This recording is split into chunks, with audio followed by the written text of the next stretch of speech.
힘차고 은혜로운 찬양 너무나 감사드립니다. 찬양의 가사처럼 오직 누구만이 우리의 산 소망 되십니까? 예수 그리스도. 네, 그분께 영광의 박수 올려드리겠습니다. 오늘도 예배의 자리를 사모하셔서, 주님을 사모하셔서 이 자리에 나오신 우리 여러분 모두에게 주님의 은혜와 자비와 평강이 함께 하시기를 축복합니다. 우리 인사할까요? 샬롬. 옆에 좌우로 또 함께 인사 나누겠습니다. 샬롬. 우리 또 이번에는 이렇게 인사 나눕시다. 어떻게 하시냐면요. 번성하고 성장하세요. 네, 번성하고 성장하세요. 네, 감사합니다. 나는 이제 안 커도 되는데 우리가 영적으로는 더 성장해야 할 줄을 믿습니다. 여러분, 우리의 삶은 날씨와 같이 참으로 변화무쌍하죠.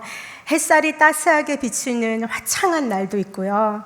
때로는 먹구름이 잔뜩 낀 어두운 날도 있습니다.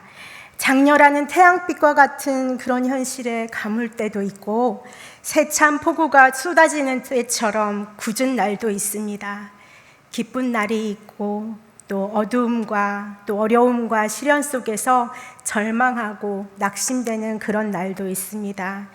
이러한 우리의 인생을 광야에 비유하지요.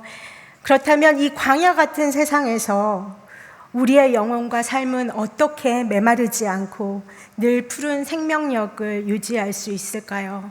어떻게 하면 우리의 믿음이 쓰러지지 않고 잘 성장하여 아름다운 열매를 많이 맺을 수 있을까요? 오늘 우리가 함께 받은 말씀을 통해서 그 답을 찾기를 원합니다. 오늘 전체를 읽지는 않았지만 오늘 본문의 말씀인 시편 92편은 안식일의 찬송시라는 표제가 붙어있는 시로서 이 시편 가운데 유일하게 안식일과 연결되어 있는 시편입니다. 이것은 이 시가 특별히 구약시대 안식일 예배 때 불리면서 하나님을 찬양하고 감사하는 데 사용되었음을 알 수 있습니다. 92편의 구조는 크게 세 부분으로 나눌 수 있습니다. 먼저 1절에서 3절에서는 하나님을 향한 찬양과 감사의 고백을 하고 있습니다.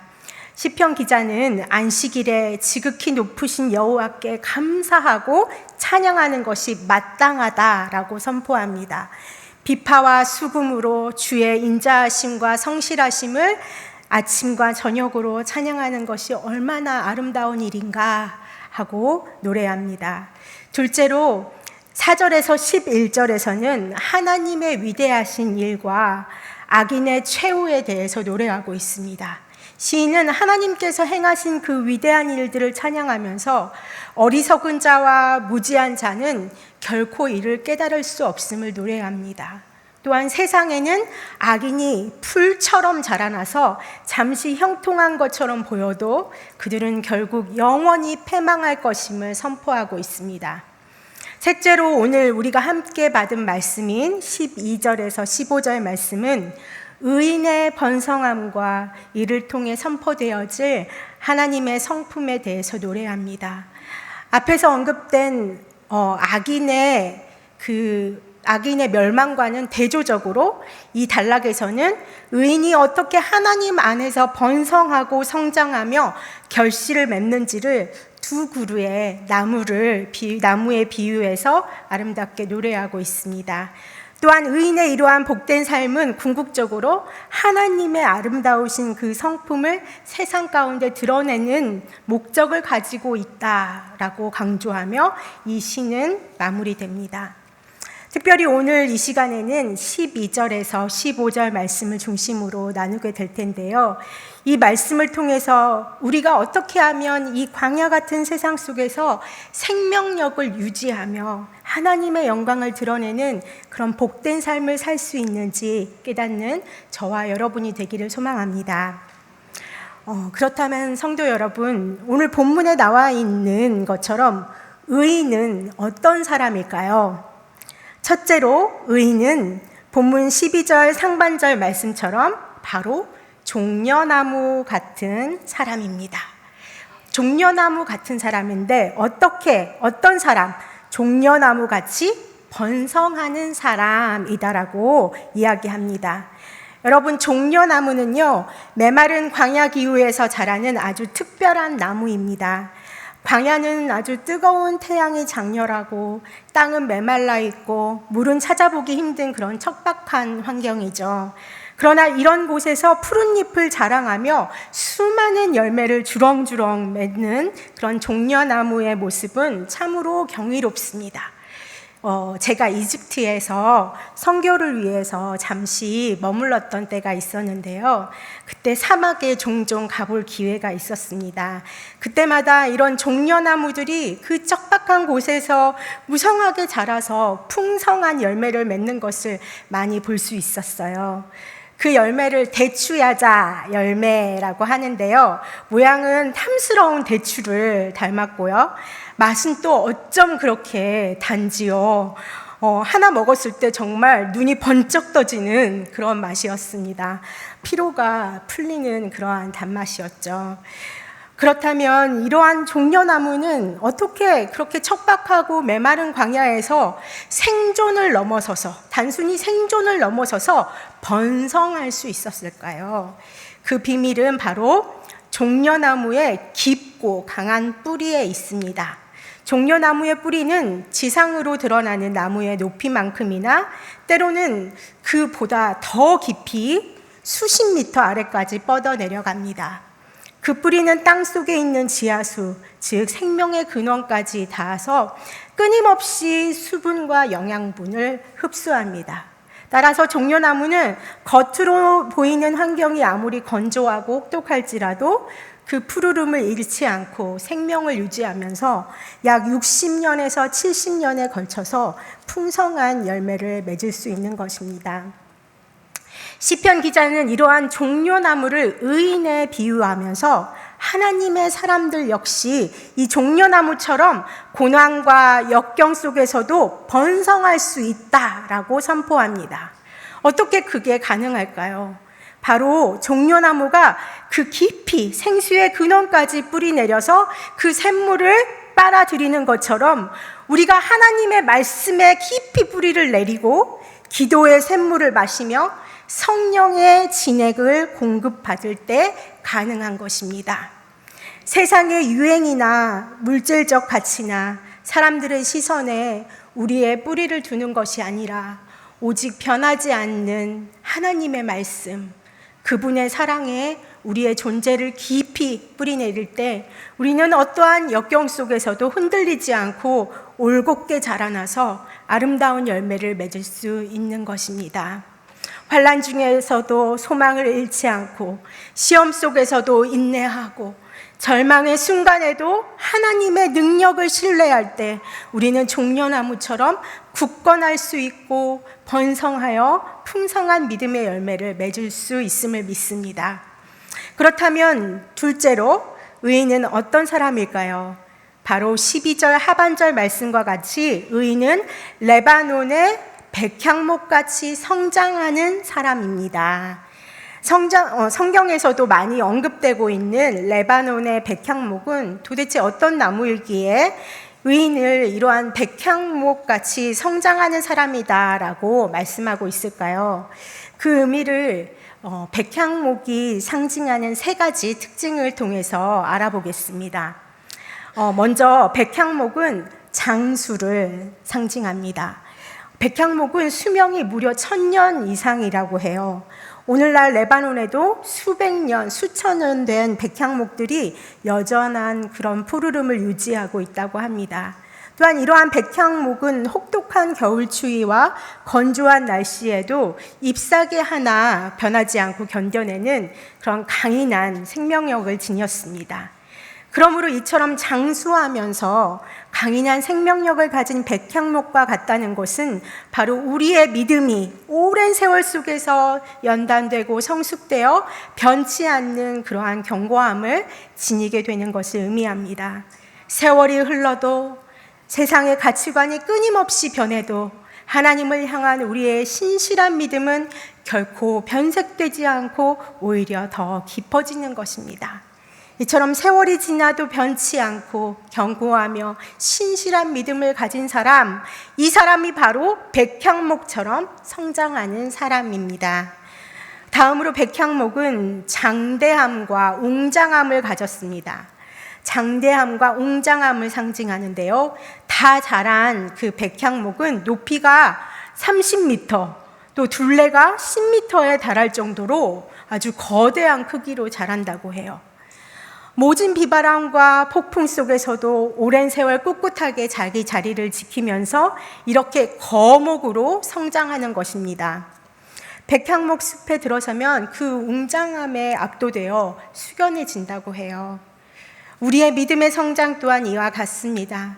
신앙의 여정 속에서 우리는 크고 작은 시험과 유혹 그리고 좌절을 겪게 됩니다. 그러나 레바논 백향목이 모진 풍파를 겪으면서 더욱 굳건하게 뿌리내리고 거목으로 성장하듯이 우리 역시 이러한 연단의 과정을 통해서 더욱 단단해지고 깊이 있는 신앙으로 성숙해지는 것입니다. 이처럼 세상의 거센 파도에 흔들리지 않는 그 굳건한 믿음의 소유자로 또 삶의 무게를 감당하면서 영적으로 성장하는 모습이 바로 백향목과 같은 성장입니다. 다음으로 백향목은 아주 고귀한 쓰임을 지녔습니다. 백향목은 재질이 단단하고요, 향기가 좋고 그래서 벌레가 침투하지 못해서 변색이 되지 않는다고 합니다. 이러한 특성 때문에 고대 근동에서는 왕궁이나 신전을 짓는데 가장 귀한 재료로 사용되었습니다. 가장 대표적인 예가 바로 솔로몬 성전이죠. 솔로몬은 레바논에서 백향목을 들여와서 성전의 주추, 기둥, 그리고 내부 장식 등에 사용했습니다. 그렇다면 우리가 이러한 백향목처럼 성장한다라는 것은 무슨 의미일까요? 이는 우리의 믿음이 단순히 개인적인 차원에 머무는 것이 아니라 그것을 넘어서 우리가 하나님 나라를 위해 존귀하게 쓰임받는 존재가 된다는 것입니다. 백향목이 하나님을 위한 거룩한 성전의 재료로 쓰임받았듯이 우리 또한 주님의 몸된 교회와 세상 속에서 하나님의 영광을 드러내고 또 이웃에게 선한 영향력을 끼치는 도구로 사용되어야 한다는 의미입니다. 우리의 복음적인 삶을 통해서 믿지 않는 이들에게는 예수 그리스도의 증인이 되는 것이고 믿는 이들에게는 귀감이 되는 그러한 축복된 존재가 되는 것입니다. 바라기는 저와 여러분 모두가 주님 안에서 이러한 레바논 백향목처럼 하나님 나라를 위해서 귀하게 쓰임받는 자녀들이 되기를 소망합니다. 이처럼 종려나무와 같이 번성하며 백향목처럼 성장하는 의인의 모습을 또 한마디로 표현한 구절이 있는데요. 바로 14절 말씀입니다. 우리 14절 말씀 함께 받겠습니다. 시작. 그는 늙어도 여전히 결실하며 진액이 풍족하고 빛이 청청하니. 아멘. 아마도 이 시편 92편 말씀 중에 우리에게 가장 많은 희망을 주는 구절이 바로 14절 말씀이지 않을까 싶습니다. 이 말씀은 우리에게 시간의 흐름이 단순히 육체적인 쇠퇴만을 가져오는 것이 아님을 말씀해주고 있습니다. 우리는 흔히 나이가 들면 몸의 기력이 쇠하고 기억력도 예전 같지 않고 또 열정마저 식어버리는 것이 그것이 자연의 섭리라고 생각하곤 합니다. 그러나 성경은 의인, 곧 하나님의 사람에게는 이러한 자연의 섭리를 뛰어넘는 은혜가 있음을 분명히 증거합니다. 의인은 나이가 들어도 여전히 결실하며 진액이 가득하고 항상 푸르르다, 항상 청청하다라고 합니다. 이 얼마나 놀라운 약속이자 축복입니까? 여기서 결실한다는 것은 단순히 물리적인 열매만을 의미하지 않습니다. 우리의 육체는 노화될지라도 우리의 영적인 삶과 신앙은 오히려 더욱 성숙해지고 풍성한 열매를 맺을 수 있다는 것입니다. 이 열매는 갈라디아서 5장에서 말씀하는 성령의 9가지 열매와 같습니다. 여러분, 성령의 9가지 열매 아시죠? 네, 조금 잠도 오시는 것 같고 그러니까 한번 외워보실까요? 네, 또 아시는 분들은 또 함께 해주세요. 사랑, 희락, 화평, 오래 참음과 자비, 양성, 충성, 온유, 절제. 맞습니다. 훌륭하세요. 이것이 바로 성령의 9가지 열매입니다. 이러한 열매들은 우리가 나이가 들수록 또 삶의 경험과 믿음의 연단이 깊어질수록 더 농이고지고 빛을 발하게 되는 것입니다. 젊은 시절의 그 열정과 패기가 점차 지혜와 인내, 온유 같은 성숙한 인품으로 변화되는 것입니다.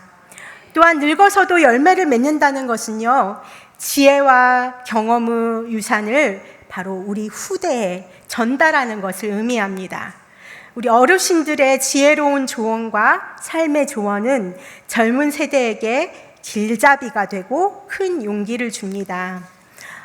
우리 교회에도 연로하셨으나 기도의 무릎이 약해지지 않고 여전히 하나님을 사모하며 또 교회 공동체를 위해 묵묵히 봉사하시는 분들, 또 믿음의 선배님들이 많이 계십니다. 이분들을 뵐 때마다 저의 노년의 삶을 그려보게 되는데요. 정말 많은 힘과 도전이 됩니다. 진실로 연로하신 어르신들께서 보여주시는 그 신앙의 모습은 젊은 세대들에게 믿음의 유산으로 물려져서 아름다운 열매를 맺을 줄 믿습니다. 또한 의인은 늙어도 진액이 풍족하고 빛이 청청하다고 말씀합니다. 진액이 풍족하다는 것은 바로 말씀과 성령의 충만함을 의미합니다. 그러기에 우리의 육체는 노화될지라도 우리의 영혼은 성령의 충만함으로 인해서 항상 새롭고 활기찬 상태를 유지할 수 있다는 것입니다. 마치 사도 바울이 고백했던 것처럼 우리의 겉사람은 낡아지나 우리의 속사람은 날마다 새로워지는도다. 고린도후서 4장 16절 이 말씀과 일맥상통합니다. 또한 이사야 40장 30절에서 31절은 이렇게 말씀하고 있습니다. 우리 말씀 함께 받겠습니다. 소년이라도 피곤하며 곤비하며 장정이라도 넘어지며 쓰러지되 오직 여호와를 앙망하는 자는 새 힘을 얻으리니 독수리가 날개치며 올라감 같을 것이요 다른 박질하여도 곤비하지 아니하겠고 걸어가도 피곤하지 아니하리로다. 아멘. 그렇습니다. 우리가 오직 여호와를 앙망하며 성령님과 함께할 때 우리는 나이나 정말 어떤 사람의 조건에 상관없이 우리는 정말 생명력 있고 힘있게 주님을 섬기면서 주님이 주신 사명을 감당할 수 있다는 것입니다. 우리가 비록 성경에 나오는 모세와 같이 80에 부름받아 한 민족을 이끄는 그런 지도자가 되지 못하더라도 또 나이 80에도 나에게 이 산지를 주소서 하고 가나안 정복 전쟁에 참여했던 그 갈렙과 같지는 않아도 주님은 우리가 사는 날 동안에 주님의 나라를 위해서 우리 한 사람 한 사람을 귀하고 아름답게 사용해 주실 줄 믿습니다. 그렇다면 이처럼 의인의 놀라운 번성과 성장 그리고 영원한 그 푸르름의 비결은 무엇일까요? 시편 기자는 이 모든 축복의 근원이자 비결을 13절에서 명확하게 제시하고 있습니다. 우리 13절 말씀을 함께 받겠습니다.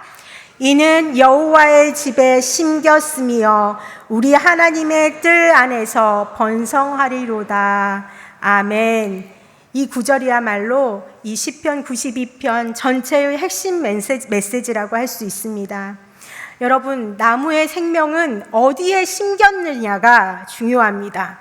아무리 뿌리를 깊이 내려도 그 아래서 아무런 물을 찾을 수 없다면 아무 소용이 없듯이 우리의 신앙과 영적인 생명은 어디에 심기고 또 어디에 뿌리를 내리느냐에 따라서 달려 있습니다. 사랑하는 여러분, 우리는 반드시 어디에 심겨서 뿌리 내려야 합니까? 하나님의 집, 그렇습니다. 여호와의 집, 바로 우리 하나님의 집입니다. 우리가 하나님의 집에 심겨져서 뿌리 내릴 때 우리는 앞에서 하나님께서 말씀하신 그 모든 축복을 누릴 수 있습니다. 여호와의 집은 단순히 건물을 의미하는 것이 아닙니다. 바로 하나님이 임재하시는 곳입니다. 말씀이 있고 찬양이 있고 기도가 있고 사랑의 교제가 있는 곳, 바로 교회입니다. 우리가 교회라는 영적인 뜰 안에서 깊이 심겨졌을 때 우리는 하나님의 말씀으로 양육되고 성령의 인도하심을 받으며 지체들과의 사랑과 교제를 통해서 영적인 진액을 공급받을 수 있습니다. 마치 포도나무 가지가 원줄기에 붙어 있어야 풍성한 열매를 맺듯이 우리가 하나님의 집에 굳게 붙어 있을 때만이 우리는 진정한 번성과 성장 그리고 열매 맺음이 가능합니다. 이처럼 하나님의 집에 심겨진 삶은 세상의 풍파로부터의 안전과 보호를 의미하기도 합니다. 세상은 광야이죠. 정말 예측 불가능한 위험으로 가득합니다. 그러나 우리가 주님 안에 뿌리 내리고 교회를 통해서 주님의 보호하심 아래에 거할 때 우리는 마치 튼튼한 요새 안에 거하는 것 같이 영적인 안전을 누릴 수가 있는 것입니다. 사랑하는 성도 여러분, 여러분은 지금 어디에 심겨져 있습니까? 저와 여러분은 모두 하나님의 집에 깊이 심겨져 있는 줄 믿습니다. 우리 하나님께서 예수 그리스도를 통해서 우리를 자녀 삼아 주시고 친히 그분의 집, 아버지의 집, 하나님의 집에 우리를 심어 주셨기 때문입니다. 예수 그리스도께서 십자가에서 흘려주신 피로써 우리를 죄에서 구원하시고 오직 은혜로, 오직 믿음으로 우리를 죄인에서 의인이 되게 하셨기 때문입니다. 우리가 우리 힘으로, 우리의 공로로 의인이 된 것이 아닙니다. 우리는 오직 은혜로, 오직 믿음으로 의인이 되었습니다. 저와 여러분은 이처럼 아무 공로 없이 오직 주님의 은혜로 죄에서 옮겨져서 하나님의 집에 심겨진 의인이 된 것입니다. 그러므로 사랑하는 성도 여러분, 그렇다면 우리는 이제 어떻게 해야 할까요? 하나님의 집에, 이 집에서 더 깊이 뿌리를 내려야 합니다. 그 악인의 번성함과 세상 사람들의 정말 번성함을 보고 부러워하지 말고 그 세상의 가치관에 여러분의 마음을 두지 말고 오직 생명의 근원 되시는 하나님의 말씀, 그분의 진리의 샘까지 우리가 힘차게 뿌리 내려서 그 생명수와 진액과 영양분을 열심히 빨아들여야 합니다. 그렇게 할 때 우리는 종려나무처럼 번성할 수 있고요. 레바논 백향목처럼 성장할 수 있고요. 늙어서도 여전히 결실하며 진액이 풍족하고 청청할 수 있음을 기억하시기 바랍니다. 마지막으로 오늘 본문은 우리가 왜 종려나무처럼 번성하고 또 백향목처럼 성장하며 늙어도 결실해야 하는지를 15절 말씀에서 선포합니다. 우리 말씀 함께 받겠습니다. 여호와의 정직하심과 나의 바위 되심과 그에게는 불의가 없음이 선포되리로다. 아멘. 의인 곧 하나님의 사람으로서 번성하고 결실을 맺는 삶은 결국 어때요? 하나님의 성품을 이 세상에 드러내는 통로가 되는 것입니다. 우리가 믿음 안에서 번성하고 성장하여 아름다운 열매를 맺는 것은 우리가 믿는 하나님이 얼마나 정직하시고 신실하신 분인지를 이 세상 가운데 선포하고 증거하는 것입니다.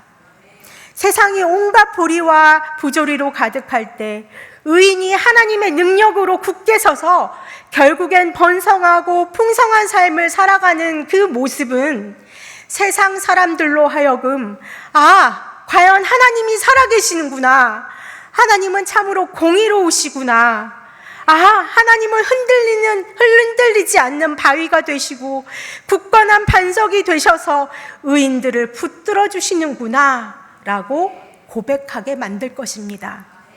사랑하는 나주교회 성도 여러분, 우리의 삶을 통해 하나님의 이 놀라운 성품이 온전히 선포되어야 할 줄 믿습니다. 우리가 진정한 의인, 진정한 하나님의 사람으로서 살아갈 때 우리의 삶 자체가 살아있는 복음의 메시지가 되고 강력한 선교가 될 줄 믿습니다. 사랑하는 나주교회 성도 여러분, 오늘 받은 이 시편 92편 말씀이 저와 여러분에게, 그리고 저와 여러분의 가슴 속에 깊이 새겨지기를 바랍니다. 세상을 살아가면서 겪는 모든 어려움 속에서도 하나님의 집에 심겨진 종려나무처럼 흔들림 없이 번성하고 백향목처럼 굳건히 성장하며 나이가 들어도 변함없이 푸르른 믿음으로 영적인 열매를 맺는 그런 축복된 삶을 살아가기를 간절히 소망합니다. 그리하여서 이러한 저와 여러분의 삶을 통해서 우리 좋으신 하나님, 그분의 아름답고 놀라운 성품이 많은 사람들 가운데, 이 세계 가운데 온전히 선포되기를 간절히 소망합니다. 우리 기도하겠습니다. 좋으신 하나님 아버지, 이 시간 말씀을 통해 저희에게 의인의 삶을 가르쳐 주셔서 감사합니다. 저희가 주님 안에 곧 하나님의 집에 깊이 심겨진 존재임을 잊지 않게 하시고 그에 합당한 의인의 삶을 살게 하여 주시옵소서. 주님의 은혜 안에서 종려나무처럼 번성하게 하시고 백향목처럼 굳건히 성장하며 육신이 쇠잔해질지라도 영적으로는 항상 푸르고 성령의 진액으로 가득하게 하여 주셔서 주님, 끊임없이 아름다운 믿음의 열매를 맺게 하여 주시옵소서. 이를 통해서 우리의 삶을 통해서 하나님의 아름다우신 그 성품이 온 세상에 증거되고 또 선포되게 하여 주시옵소서.